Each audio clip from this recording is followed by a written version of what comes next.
리플 보유자 여러분, 이게 도대체 무슨 상황일까요? 미국 통화감독청 OCC가 리플에게 연방은행 설립을 조건부 승인했습니다. 리플 내셔널 트러스트 뱅크. 암호화폐 기업이 미국 연방은행 시스템에 편입되는 역사적 순간이었습니다. 그런데 XRP 가격은 지금 $2 아래에 머물고 있습니다. 더 놀라운 사실들을 보십시오. 리플의 리플 USD 역시 이제 미국 연방통화감독청과 뉴욕 금융감독청의 승인을 동시에 받았습니다. 세계에서 가장 강력한 이중 규제 스테이블 코인이 탄생한 것입니다. 거기다 리플은 연방준비제도의 마스터 계좌까지 신청했습니다. 이게 승인되면 어떻게 될까요? 레포 시장에 직접 리플이 참여하게 된다는 건데요. 쉽게 말해 리플은 주말에도 은행 비영업 시간에도 준비금을 연준에 직접 예치하며 리플 USD를 발행하고 상환할 수 있게 됩니다. 서클의 USDC, 피델리티, 비트고, 팍소스 총 5개 암호화폐 기업이 동시에 연방은행 인가를 받았지만 리플만의 특별함이 있습니다. 국경 간 결제 인프라를 가진 유일한 기업이라는 점입니다. 그런데 이상합니다. 리플 USD 출시, XRP ETF 10억 달러 돌파, 그리고 연방은행 승인까지 이 모든 초대형 호재 속에서도 XRP의 가격은 왜 $2 아래에 멈춰 있을까요? 시장은 이미 알고 있었을까요? 아니면 더 큰 그림이 그려지고 있는 걸까요? 브래드 갈링하우스 CEO는 의미심장한 말을 남겼습니다. 전통은행 로비들의 반경쟁적 전술은 투명하다. 그들은 수년간 암호화폐 업계의 규제 감독이 부족하다고 비판하더니 이제 와서 우리의 연방은행 진입을 막으려 했다. 무슨 뜻일까요? 은행들이 두려워하는 것은 무엇이고 리플이 노리는 최종 목표는 무엇일까요? 여기서 우리는 2004년으로 돌아가야 합니다. 페이팔 매각 이후 일론 머스크는 결제의 미래를 테슬라와 스페이스X로 그렸고 피터 틸은 데이터의 미래를 팔란티어로 장악했으며 리드 호프먼은 인재의 미래를 링크드인으로 지배했습니다. 그렇다면 금융의 미래는 누가 가져갈까요? 2012년 크리스 라슨과 제드 맥켈럽이 설립한 리플은 인터넷 오브 밸류, 가치의 인터넷이라는 슬로건 아래 전 세계 은행 간 결제 시스템을 재편하려 했습니다. 페이팔이 개인 간 결제를 혁신했다면 리플은 은행 간 국경 결제를 혁명하려는 것입니다. 그리고 지금 연방은행 승인을 받으며 실리콘밸리 결제 전쟁의 최종 승자가 드러나기 시작했습니다. 오늘 우리가 파헤칠 내용은 이것입니다. 리플의 연방은행 승인이 왜 스위프트 종말의 신호탄인지, 페이팔 마피아와 리플의 숨겨진 연결고리는 무엇인지, 그리고 XRP의 가격이 정체된 진짜 이유는 무엇인지, 왜 고래들은 엄청난 양의 XRP를 의문의 지갑으로 옮기고 있으며 왜 단기 보유자들의 물량은 줄어들고 있는 것인지, 지금부터 2025년 암호화폐 시장을 뒤흔들 리플의 마스터 플랜을 공개합니다. 영상 끝까지 집중해 주시고 구독과 좋아요를 눌러주시면 감사하겠습니다. 여러분, 리플이 과연 어디까지 오를 수 있을지 궁금하시죠? 오늘 제가 정말 충격적인 이야기를 해보겠습니다. 2020년 12월 22일 밤, 그날을 기억하십니까? XRP가 단 하루 만에 63% 폭락했습니다. 어떤 이들은 수천만 원의 자산이 증발했고 어떤 이들은 하루아침에 수억을 잃었습니다. 처음엔 시장이 미친 거라고 생각했습니다. 변동성이라고, 조정이라고 그렇게 믿었습니다. 하지만 이 사건을 5년간 추적한 결과 이건 어떤 이들의 치밀한 계획이었습니다.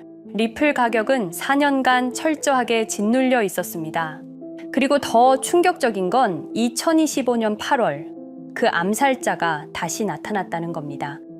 이번엔 더 큰 칼을 들고 더 강한 권력을 쥐고 더 야심찬 계획을 가지고 지금부터 제가 5년간 추적한 절대 공개되면 안 될 이야기를 시작하겠습니다. 먼저 타임라인부터 보시죠. 천천히 따라오십시오.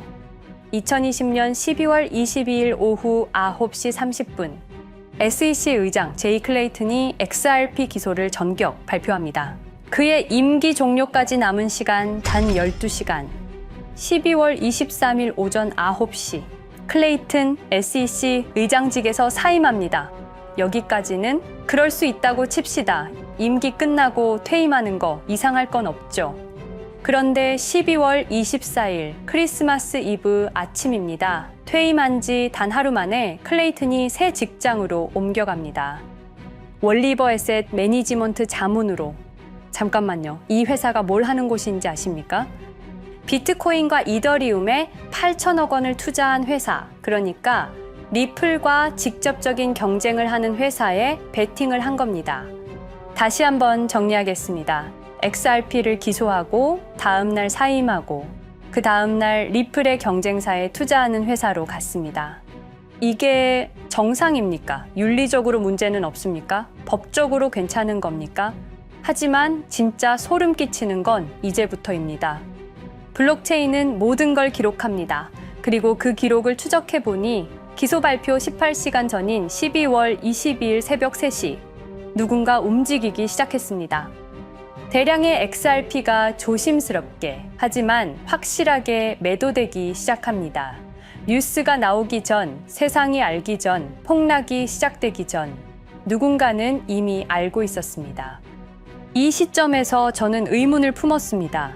대체 왜 하필 리플이었을까? 이 사건을 이해하려면 XRP가 단순한 암호화폐가 아니라는 걸 알아야 합니다. 지금 여러분이 해외로 송금한다고 가정해보죠. 한국에서 미국으로 1,000만 원을 보낸다면 스위프트라는 시스템을 거칩니다. 전 세계 200개국 11,000개 금융기관이 연결된 거대한 네트워크. 벨기에 브뤼셀에 본부가 있지만 실질적으로는 미국이 완전히 통제하고 있습니다. 얼마나 무서운 권력이냐면요. 2012년 이란 핵 제재 때 이란 은행들을 스위프트에서 퇴출시켰습니다. 그 결과 이란의 경제는 즉시 붕괴되었습니다. 2022년 러시아의 우크라이나 침공 후 러시아 주요 은행들을 스위프트에서 퇴출시켰습니다. 이후 러시아의 루블화는 30% 이상 급락했습니다. 스위프트에서 쫓겨나면 그 나라는 국제거래에서 완전히 고립됩니다. 이게 핵무기보다 강력한 이유입니다. 실제로 폭탄을 떨어뜨릴 필요가 없으니까요. 버튼 하나로 한 나라 경제를 무너뜨릴 수 있으니까요. 스위프트는 돈의 흐름을 틀어쥔 지배의 손길입니다. 그런데 2017년 XRP가 등장했습니다. 비교해 보시죠. 송금 시간부터 압도적인 차이가 납니다. 스위프트는 국경 간 송금에 3에서 5일이라는 시간이 걸립니다. 반면에 XRP는 단 몇 초면 송금이 완료되죠. 수수료 또한 엄청난 차이가 납니다. 스위프트는 3에서 5%까지 수십만 원의 수수료가 발생하지만 XRP는 단 몇 원, 거의 공짜나 마찬가지로 송금을 처리합니다. 스위프트는 여러 국가의 중개은행이 필요하지만 XRP는 그런 것조차 불필요하죠. 그리고 2017년부터 2019년까지 일본 SBI 그룹이 뱅크 오브 아메리카가 산탄데르 은행이 하나둘씩 리플과의 파트너십을 검토하기 시작했습니다. 총 200개 이상의 금융기관, 연간 200조 원 규모의 국제 송금 시장에서 XRP가 스위프트를 완전히 대체할 수 있다는 게 증명되는 순간, 바로 그때 누군가에게는 절체절명의 위기가 된 겁니다. XRP는 단순한 암호화폐가 아니었습니다. XRP는 미국이 전 세계를 통제하는 금융 무기에 대한 직접적인 도전이었습니다. 그래서 저는 추적하기 시작했습니다. 누가 XRP를 제거하려 했나? 처음엔 당연히 정부를 의심했습니다. SEC니까요. 미국 정부 기관이니까요. 그 다음엔 월스트리트를 의심했습니다. 은행들이 위협을 느꼈을 거라고 생각했죠. 그런데 조사를 하면 할수록 이상했습니다. 모든 흔적이 전혀 예상치 못한 곳을 가리키고 있었습니다. 실리콘밸리, 뉴욕이 아니라 샌프란시스코, 월스트리트가 아니라 테크 기업들, 혁신과 자유의 상징이라던 바로 그곳 말입니다. 2002년 10월 3일로 돌아가 보겠습니다. 페이팔이 이베이에 15억 달러에 매각됩니다. 그날 50명의 직원이 퇴사합니다. 보통 회사라면 뿔뿔이 흩어지겠죠. 각자 길을 가고 연락도 끊기고, 그런데 이들은 달랐습니다. 그들은 네트워크를 만들었습니다. 서로의 회사에 투자하고 서로를 임원으로 영입하고 서로의 성공을 발판 삼아 더 크게 성장하고 20년이 지난 지금 그들이 창업하거나 투자한 기업들의 시가총액을 합치면 우리나라의 GDP보다 큽니다. 2007년 포춘지가 이들에게 특별한 이름을 붙였습니다. 페이팔 마피아. 당시엔 실리콘밸리 성공 신화로 보도됐죠. 아름다운 동료의 혁신가들의 연대, 그런 이야기들. 하지만 2025년 지금 우리는 다르게 보게 됩니다. 핵심 인물들을 하나씩 보시죠. 피터 틸, 1998년 페이팔 공동 창업, 2002년 억만장자 등극, 2003년 그는 새로운 게임을 시작합니다. 팔란티어, 9.11 테러 직후였습니다. 미국은 공포에 떨고 있었죠. 피터 틸이 말했습니다. 우리의 사기 탐지 기술을 국가안보에 사용할 수 있습니다. 그리고 CIA의 벤처 펀드 인큐텔로부터 투자를 받습니다. 20년 후 지금 FBI의 핵심 시스템도, CIA의 데이터 분석 시스템도, 국방부의 작전 시스템도, 국토안보부의 전산망까지도 미국 정부의 모든 데이터는 피터 틸의 회사를 거칩니다. 하지만 피터 틸의 진짜 권력은 정치에서 나옵니다. 2022년 JD 벤스라는 젊은 오하이오 출신 정치 신인이 상원 의원 선거에 출마합니다. 우리에게는 러스트벨트의 가난한 백인 집안 출신으로 알려져 있고 힐빌리의 노래의 저자로 유명세를 타기 시작했습니다. 피터 틸이 움직입니다. 1,500만 달러, 우리 돈으로 약 200억 원을 이 젊은이에게 쏟아붓습니다. 벤스 당선. 2024년 7월 플로리다 마러라고 피터 틸이 트럼프를 찾아갑니다. 대화의 내용은 단 하나. 제가 추천하고 싶은 부통령 후보가 있습니다.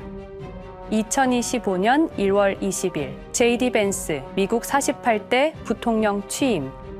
페이팔 마피아가 백악관에 발을 들여놓은 역사적 순간입니다. 그리고 벤스뿐만이 아니었습니다. 일론 머스크, 여러분이 잘 아시는 그 일론 머스크 말입니다. 테슬라, 스페이스X의 CEO, 2024년 대선에 4,300억 원을 기부합니다. 트럼프 최대 후원자, 그리고 트럼프 2기 행정부에서 정부 효율부 DOJ 수장으로 임명됩니다. 연방정부 전체의 예산을 삭감할 권한, 그의 시장 조작 능력은 이미 증명됐죠. 2021년 5월 트윗 한 줄로 비트코인을 폭락시킨 후 뒤로는 더 싸게 매집했습니다. 데이비드 sak스, 백악관 AI 암호화폐 차르, 모든 AI 정책과 암호화폐 정책의 최종 결정권자 페이팔의 전 COO. 미국의 암호화폐 정책 최종 결정권을 페이팔 마피아가 쥔 겁니다. 그리고 한 명 더, 여러분이 잘 모르는 이름이지만 아주 중요한 인물입니다. 제드 맥켈럽, XRP 공동 창업자, 2013년 리플을 나옵니다. 그리고 스텔라루멘이라는 경쟁 코인을 출시합니다. 그가 가진 XRP는 90억 개, 2022년까지 전부 매도합니다. 무려 4조 2천억 원이라는 천문학적인 수익을 기록했습니다. 그런데 기묘한 일이 벌어집니다. 2025년 6월 페이팔의 스테이블 코인 페이팔 USD가 스텔라루멘 체인으로 확장을 발표합니다. 리플의 배신자가 만든 플랫폼으로. 우연일까요? 그리고 저는 결정적 증거를 찾았습니다. 2025년 초 내부 고발자가 나타납니다. 월리버 에셋 매니지먼트. 기억하시죠? 제이 클레이튼이 XRP 기소 다음 날 합류한 바로 그 회사. 그 회사의 내부 문서가 유출됩니다. 공개된 투자 내역은 이랬습니다. 비트코인에 우리 돈 5천억 원, 이더리움에는 3천억 원이 투자금 명목으로 지출되었습니다. 이 돈들이 향한 곳은 모두 리플의 경쟁사들이었습니다. 그리고 충격적인 숨겨진 투자 내역. 스텔라루멘에는 700억 원을, 팔란티어의 주식에 1조 6천억 원, 금액이 비공개된 투자금은 페이팔의 페이팔 USD로 향했습니다. 잠깐, 스텔라루멘, 제드 맥켈럽의 코인, 팔란티어, 피터 틸의 회사, 페이팔 USD, 페이팔의 스테이블 코인. 제이 클레이튼이 SEC를 나오자마자 들어갔던 월리버 에셋 매니지먼트를 통해서 팔란티어, 스텔라루멘, 페이팔로 흘러 들어간 것입니다. 모든 것이 연결됩니다. 모든 것이 한 곳을 가리킵니다. 이건 우연이 아닙니다. 리플과 SEC의 소송전은 거대한 연극이었던 것입니다. 모든 게 페이팔 마피아들의 계획이었던 겁니다. 이제 전체 그림이 보입니다. 페이팔 마피아의 리플 제거 작전, 이제 전부 재구성할 수 있습니다. 제드 맥켈럽이 XRP 공동 창업자로 참여하여 핵심 기술을 습득. 2013년 의도적으로 갈등을 벌인 후 퇴사. 그것도 90억 개의 XRP를 보유한 채로 말이죠. 시한폭탄을 설치한 겁니다. 피터 틸의 팔란티어, 2003년 CIA의 인큐텔 펀드 투자로 창업. 2020년까지 FBI, CIA, 국방부의 핵심 시스템을 장악하게 됩니다. 미국 정부 전체를 들여다볼 수 있게 된 겁니다. 2018년 6월, 우리 모두가 아는 바로 그 SEC 기업금융국장 윌리엄 힌먼의 발언. 이더리움은 증권이 아니다. 의도적으로 리플의 가격만 억누르려던 치밀한 계획이었습니다. 제이 클레이튼, 임기 12시간을 남기고 리플을 기소. 사임 이후에는 곧바로 리플의 경쟁사에 투자를 하는 회사의 자문으로 합류. 그야말로 치명타를 먹인 셈이죠. 2023년 8월, 페이팔은 페이팔 USD라는 스테이블 코인을 출시합니다. 그리고 2025년 6월에는 스텔라룸앤 메인넷으로의 확장을 발표했습니다. 제드 맥켈럽은 XRP를 매도한 자금으로 스텔라룸앤을 개발하게 됐죠. XRP를 대체할 완벽한 준비를 한 겁니다. 트럼프 2기 행정부 출범으로 페이팔 마피아들의 계획이 완성 단계에 접어듭니다. JD 벤스는 부통령으로, 일론 머스크는 정부 효율부 수장으로, 데이비드 sak스는 AI 암호화폐 총책임자로, 피터 틸은 트럼프 인수위의 공동의장 자리에 오릅니다. 페이스북의 모회사인 메타의 로비 비용을 보면 확실히 알 수 있습니다. 2024년 로비 비용으로 역대 최고 금액인 약 2,400억 달러를 지출했습니다. 로비스트 수도 2016년에는 31명에 불과했지만 2024년에는 의원 8명당 1명 꼴인 65명으로 늘어났죠. 정치 권력을 장악하기 위한 그들의 야욕이 그대로 드러나는 부분입니다. 데이비드 sak스, 백악관 입성 후 단 2주 만에 리플이 수년간 워싱턴에 배치한 로비스트들을 전원 축출했습니다. 겉보기에는 이해관계 충돌이라는 명분을 내세웠지만 실제로는 경쟁 세력을 제거하려는 목적이었습니다. 리플의 스피커 역할을 할 마지막 정치적 통로마저 차단이 된 겁니다. 완벽한 계획이었습니다. 그런데 SEC와 리플의 소송전에서 그들이 예상치 못한 일이 벌어집니다. 2023년 7월 아날리사 토레스 판사의 판결. XRP 자체는 증권이 아니다. SEC는 즉시 항소했고 리플도 여기에 부분적으로 항소를 하게 되죠. 법정 공방은 끝이 어딘지도 모르게 이어졌습니다.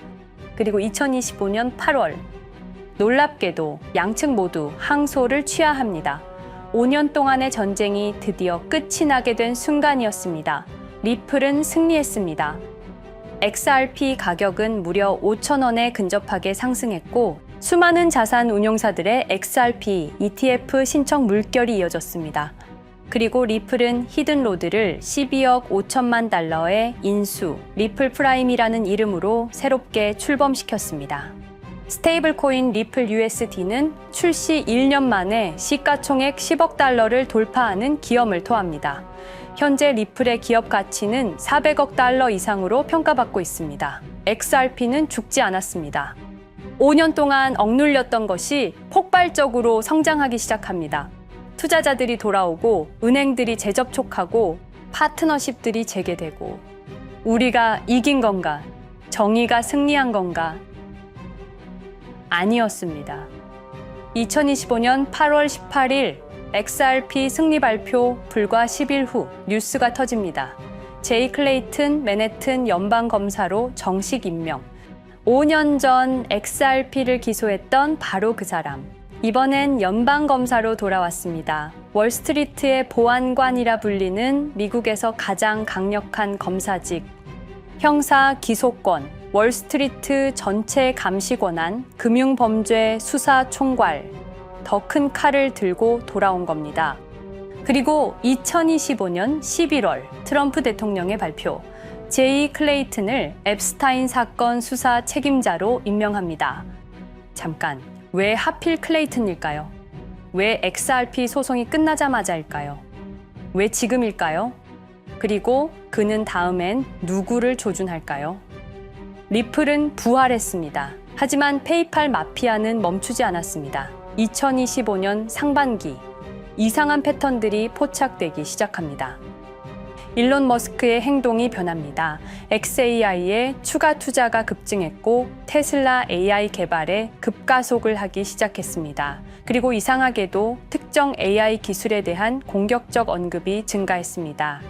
일론 머스크답지 않았습니다. 그리고 2025년 3월 한 AI 코인의 공식 계정이 일론 머스크의 X라는 플랫폼에서 갑자기 사라집니다. 노출 제한을 당했고 광고 계정들도 정지가 됐습니다. 특정 코인에 관련한 영상들이 전부 삭제되었습니다. 왜일까요? 이 코인에는 특징이 있습니다.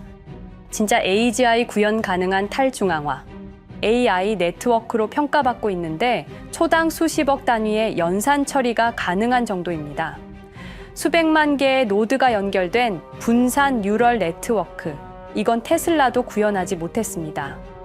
메타도 구현하지 못했습니다. 중앙화 시스템인 오픈AI가 꿈도 꿀 수 없는 것입니다. 이 코인만이 유일하게 성공했습니다. 그런데 시가총액은 테슬라의 500분의 1 수준에 머물고 있습니다. 질문 드리겠습니다.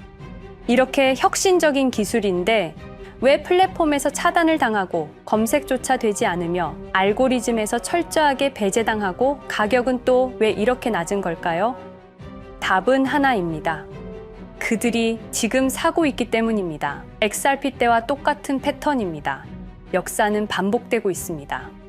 그리고 지금도 머스크와 페이팔 마피아의 자금이 이 코인으로 조용히 흘러 들어가고 있습니다. 가격이 낮은 건 무가치해서가 아닙니다.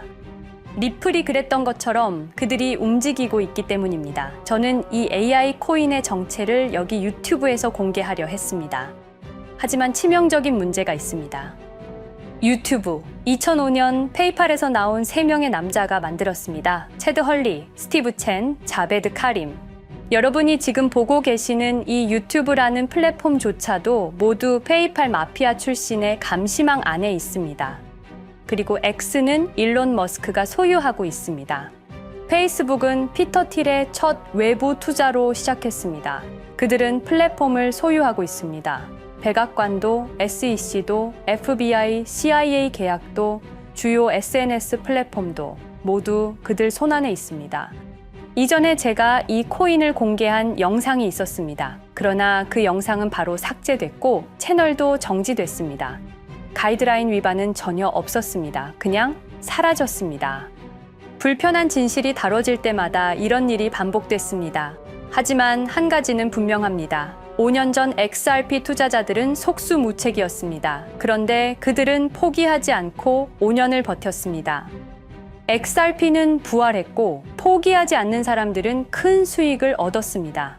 그들은 우리가 잊었다고 생각합니다. 그들은 우리가 용서했다고 생각합니다.